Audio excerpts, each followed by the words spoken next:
I've decided that Brock Bowers is who I want the Saints to draft in this year's NFL draft. I woke up last night in a fever dream, cold sweat, tingling. And all I could think about was, you know what? I had a revelation. Brock Bowers is the guy.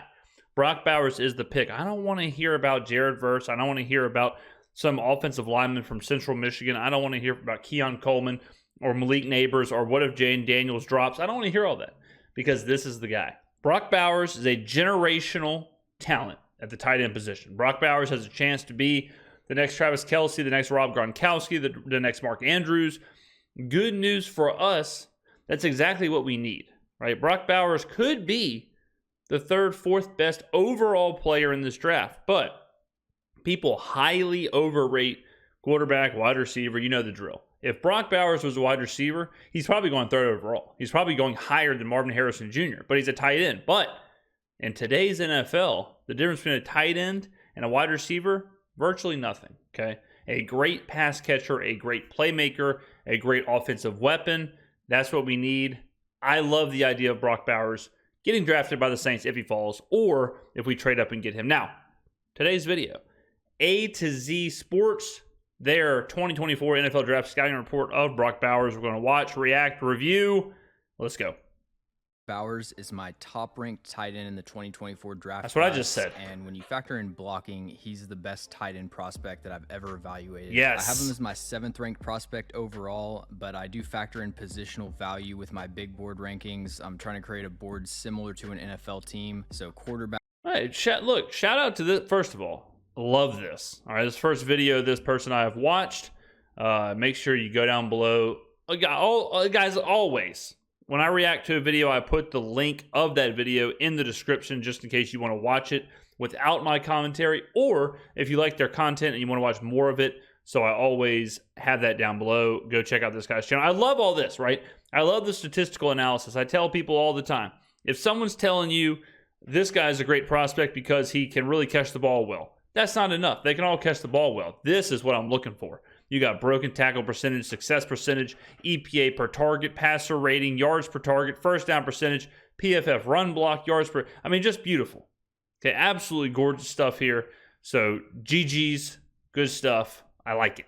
Backs, receivers, offensive tackles, those positions are going to get ranked a little bit higher. If I was just ranking the best players in this class, he would definitely be in the top 3 or 4. He's had 3 years of elite production. He missed a few games in 2023, but he's still ranked 2nd in the FBS with 717 receiving yards. And statistically, it just doesn't get a whole lot better than Brock Bowers. I'm actually going to put up his stats and rankings for all 3 seasons just to show you how dominant his college career has been. Outside of maybe Kyle Pitts, he's definitely the best route running tight end I've ever watched. He has crisp footwork, elite lateral movement skills. And look at this. At Georgia, this is ran unbelievable. 50% of his routes from the slot, and he just creates automatic separation on in-breaking routes. You get him against an off-coverage slot corner or, God forbid, a linebacker and have him run like a dig or a deep post. He changes directions instantly, doesn't lose any momentum. So this is why I think that tight ends and wide receivers are slowly kind of blending, and we might be a little ahead of the game here. So let's go 10 years ago. A tight end was a very different position than a wide receiver. Tight ends were expected to block much more. They were built different because since they had to block, they had to be bigger. Thus, they were slower. Thus, it was just completely different. Then we started to see teams utilize tight ends as wide receivers, and tight ends lining up more in the slot or on the outside. They were more a pivotal part of the passing offense, and instead of just being like a run blocker or a pass blocker, and then maybe sometimes a receiver, right? So once that happened, better athletes started playing tight end. As we have progressed now to where tight ends, I would say right now, tight ends are probably more at the highest peak of a coveted position because of this group of tight ends that we have now, with coming off of Rob Gronkowski, of the Travis Kelces and the Mark Andrews and players like that, right? George Kittle, Sam Laporta.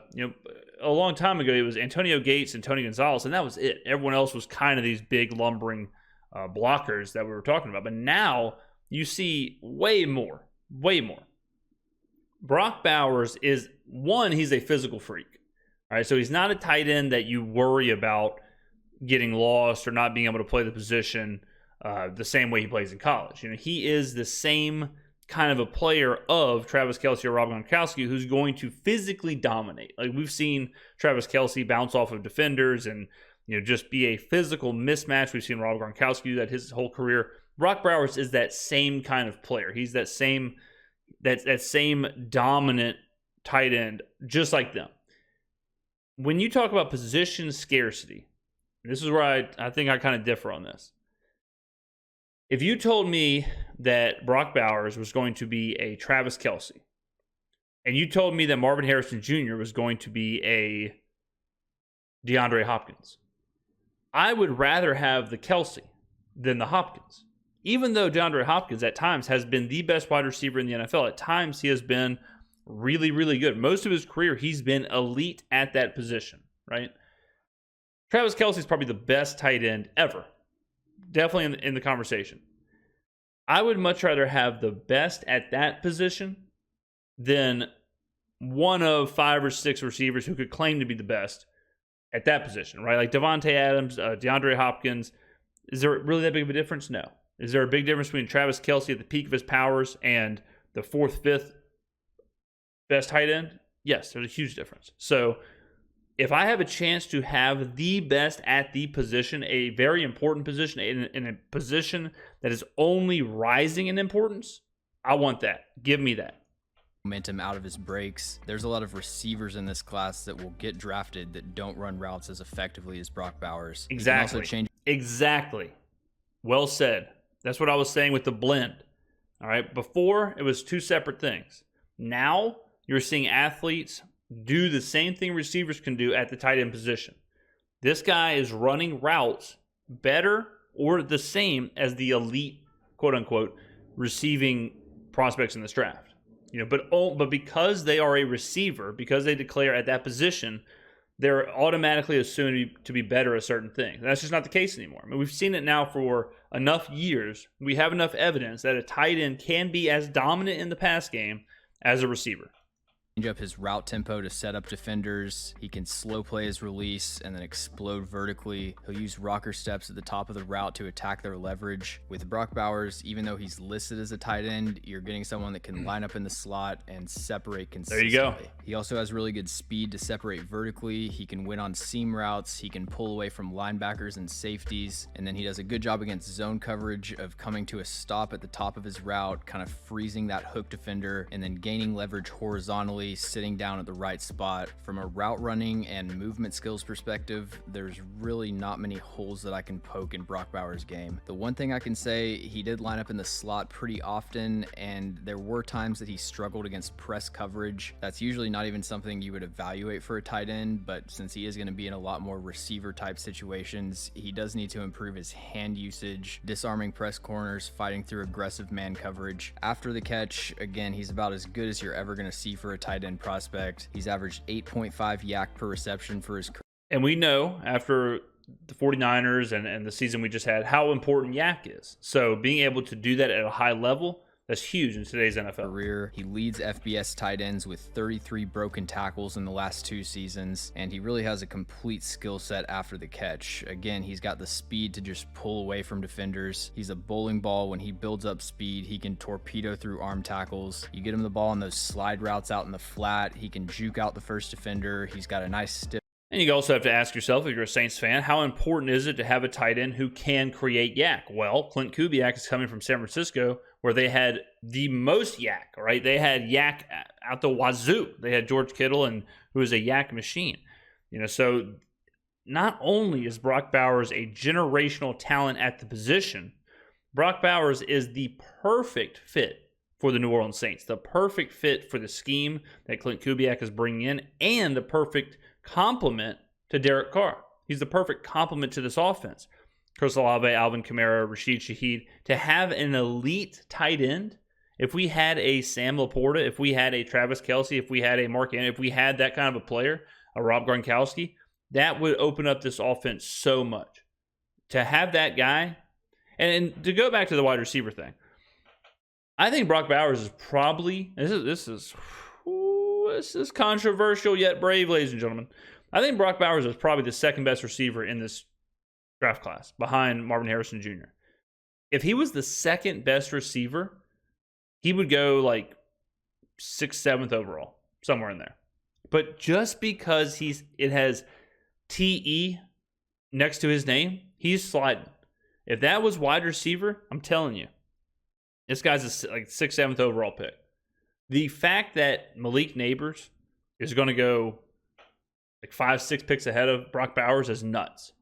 Absolutely insane. It's strictly because of that positional thing. And talk about an archaic. It's the same thing with the NBA.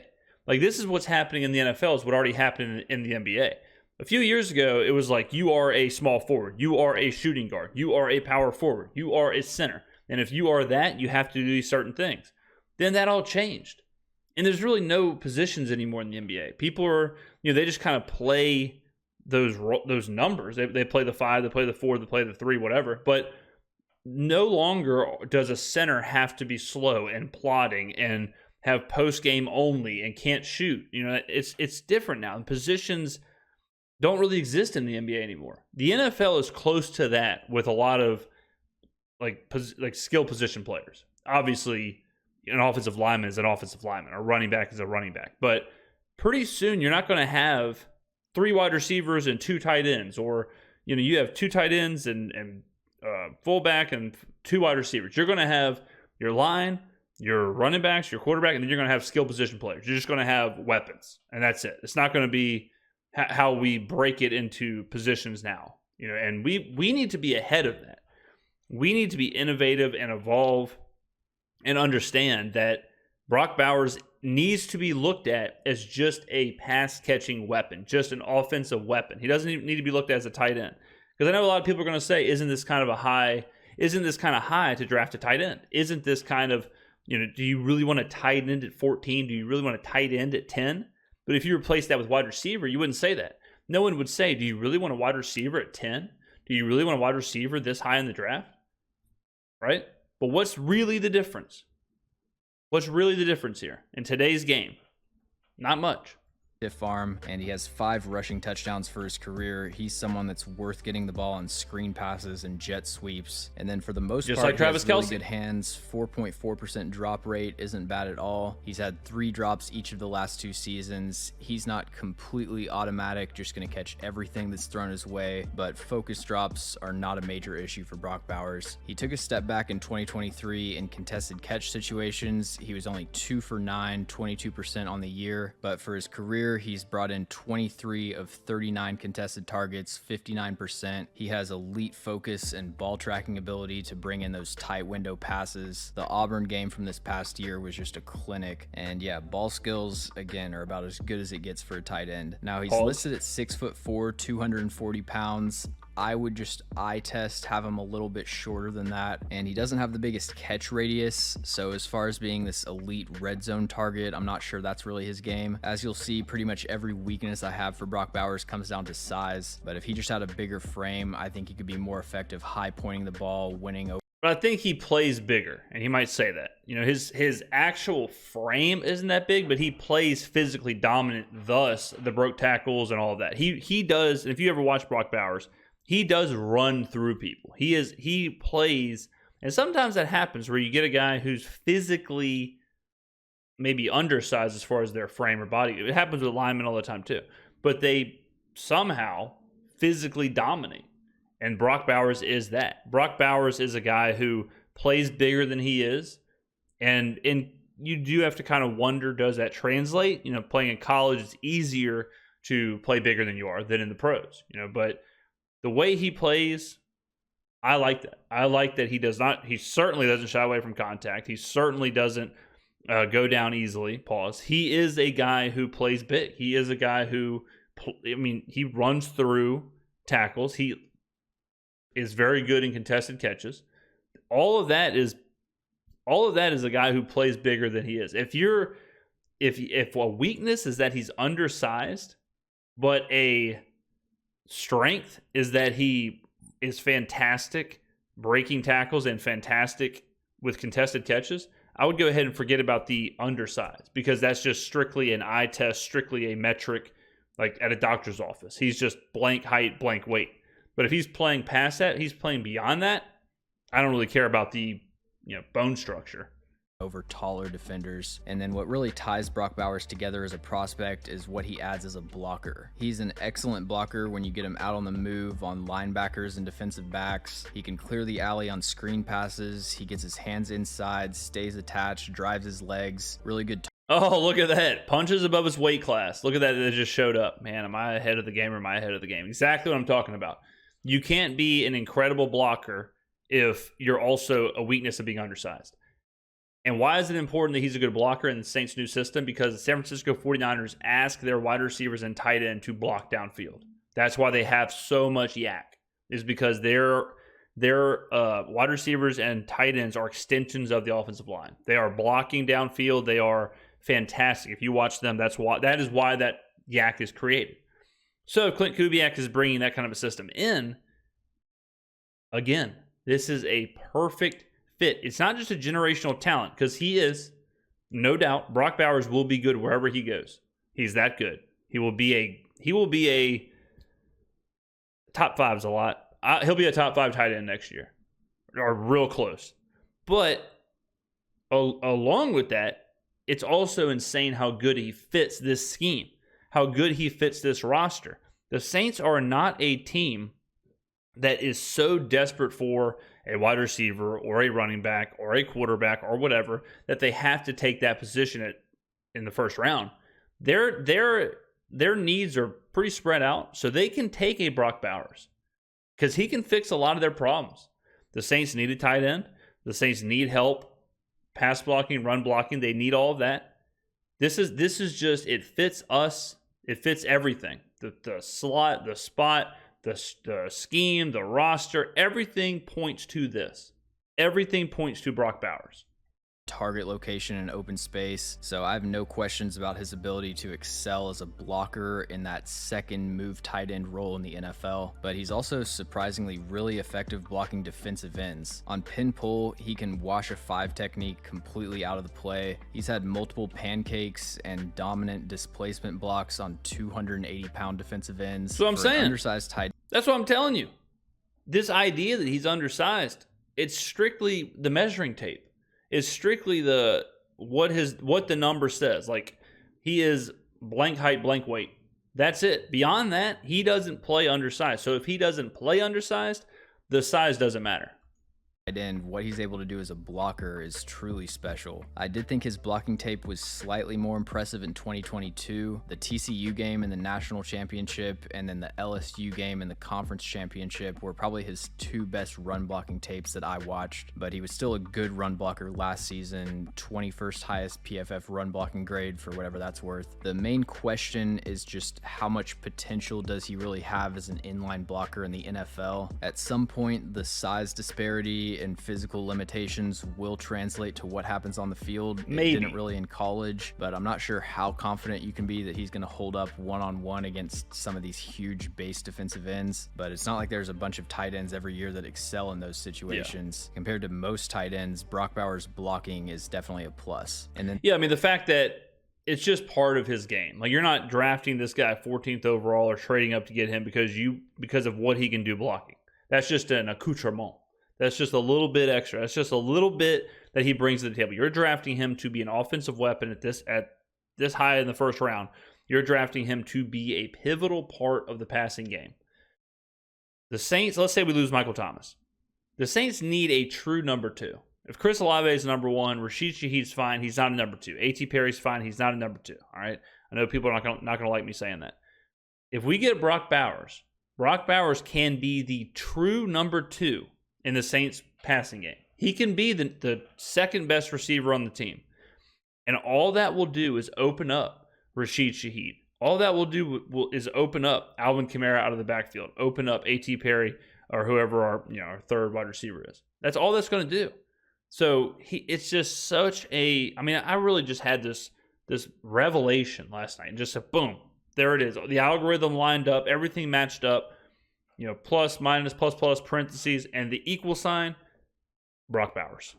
And the only other negative is that he had 2 fumbles last year, but he didn't have any in his Whatever. first 2 I don't seasons. care about that. So I'm expecting that's just an outlier. Overall, he's one of the best players in this class. Yes. Pretty clean evaluation. The only thing that's going to negatively affect his draft stock is positional value and how many teams actually need a tight end. Filling out mock drafts, it can be kind of tough to find a landing spot for him in the top 10 with how many teams need quarterback, receiver, offensive tackle. But for me, once the top 3 receivers go off the board, I'm just viewing Brock Bowers as a pass catcher. And even if you don't have a huge need at tight end, I still think he's going to be an immediate upgrade to your passing game. Thanks for watching. Yes, if you enjoy the exactly what I said. This guy's a genius. A to Z Sports. Me and this guy are lockstep. Me and this guy are in line. Exactly.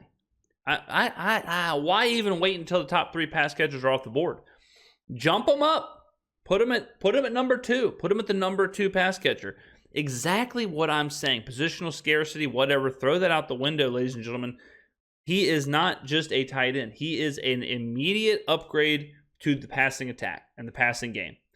And just like this young man said, there's a lot of teams in the top 10 that desperately need quarterback, wide receiver, offensive line, blah, blah, blah, right? They're going to pass on Bowers. Bowers will be there around that 10 spot.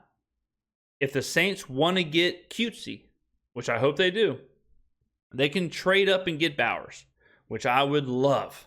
Or if we get real lucky, if we get in a little prayer circle, okay, get our voodoo dolls out, cross our fingers, maybe he's there at 14. 14's late.